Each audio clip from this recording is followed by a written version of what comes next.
let me give you two examples like why dim date is very important. Now let us assume that in this order ID 1 to 20, we have the date column and we have a same date. Suppose these all orders we received on the same date. Now let us imagine that we have 2000 records or 20,000 records. This date will be repeated always. Now I want to do like further analysis based on this date. So I want month, I want month name, I want like which quarter it is, and I want which day it is, which name of day it is, and which week it is, and so on. Okay, I have so many things that I want from this date.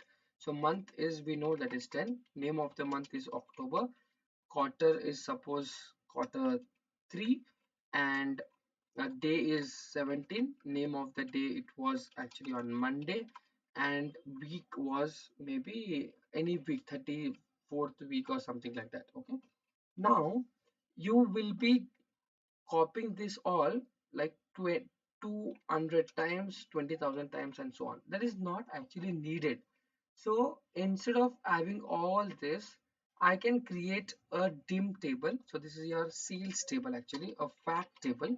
You can create a new table called as a dim table, and I'll say that it is a dim date, and I will put all this, I'll cut this and paste it somewhere here, and I will copy this and paste it here.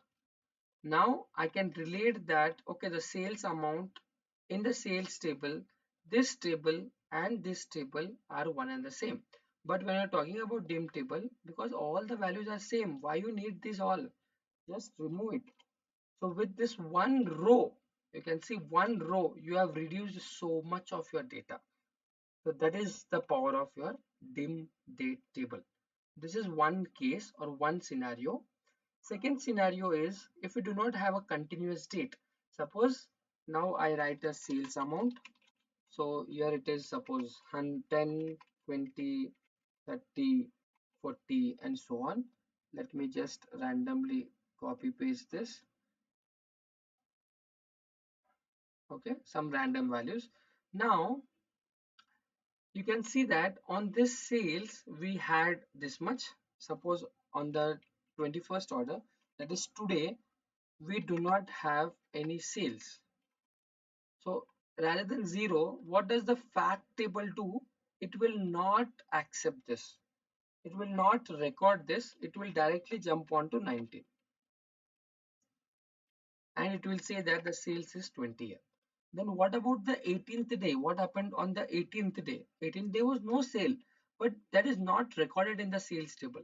Suppose if I come to dim table and if I say that, because when you are talking about dim table, you will have a continuous dates here. You do not miss any date here. Then according to that, these all will be same. These all will be same. Here it will be only Tuesday, and here it will be 18. Now if you look at the, because this column and this column are connected to each other like one to many, one from here, many from here, and there is no sales here, and you can find out that okay, 18th is no sale because of this continuous dates.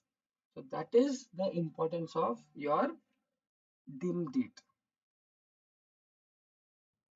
So because of this, we create a dim date to get a continuous values, and also to avoid the repetition of this date, and to reduce our data size from the fact table, reduce that column and put that in a dim table.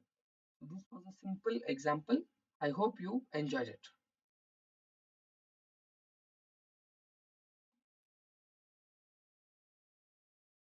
Thank you for watching, guys.